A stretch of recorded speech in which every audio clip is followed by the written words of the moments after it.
My husband died a month ago. How do I tell him? Hey Luce, haven't talked to you in a while. Just checking to see how you're doing since Mark. Anyways, call or text when you feel like talking. I'm here for you. I stare at the phone, rereading the message my best friend sent. How am I doing? How do I answer that? Mark was my husband is my husband, I guess. 2 years ago, he was diagnosed with stage 4 stomach cancer. This started 18 months of total hell pursuing treatment after treatment, making the smallest headway before it came crashing back on us again and again. We had discussed children, but had just never gotten around to it. That was the only silver lining in all of this, that I didn't also need to worry about caring for a child during this time. Eventually, we accepted that we needed to prepare for the very real fact that Mark was going to die. We made sure his will and life insurance were in order. He wrote letters to his parents and sister. I made sure I had all of his passwords so I could cancel any subscriptions he had. We hired a palliative nurse to care for him at the house. 2 months after hiring the nurse, Mark passed away. The week following his passing is a blur. I know I met with the funeral director, but I couldn't tell you any details of what we discussed. I do remember being very grateful for my best friend, Kate, as she helped keep the director in line as to what Mark actually wanted, and didn't allow him to push me towards something more expensive. I remember going home after the funeral, walking in the door and seeing Mark's shoes in the entryway. That whole week, I had just been in a daze, occupying my mind with funeral arrangements. But now that it was over, seeing those shoes, I cried. No, I sobbed. Hyperventilating sobs. I cried for what felt like hours. Eventually, I fell asleep. When I woke up, I felt a presence in the house. I thought maybe Kate or Mark's parents had come over to check on me. I walked downstairs, towards the kitchen. I could hear someone moving around. It sounded like they were cooking. Morning, baby. Sleep well. Mark. I froze. How could this be? I had just buried him the day before. You okay, baby? You look a little pale. I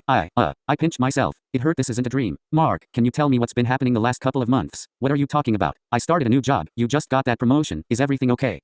Everything is fine. I left the kitchen in a daze. I thought that maybe this was one of those supernatural moments, that I maybe just got to have one more day with my love, and I intended to make the most of it. But the next day, he was there again, and the next day, and the next. It's been a month, and he's still here. I don't know how to handle this. I haven't told anyone. I haven't spoken to anyone. How do I tell people that my husband came back from the dead? How do I tell my husband he died a month ago?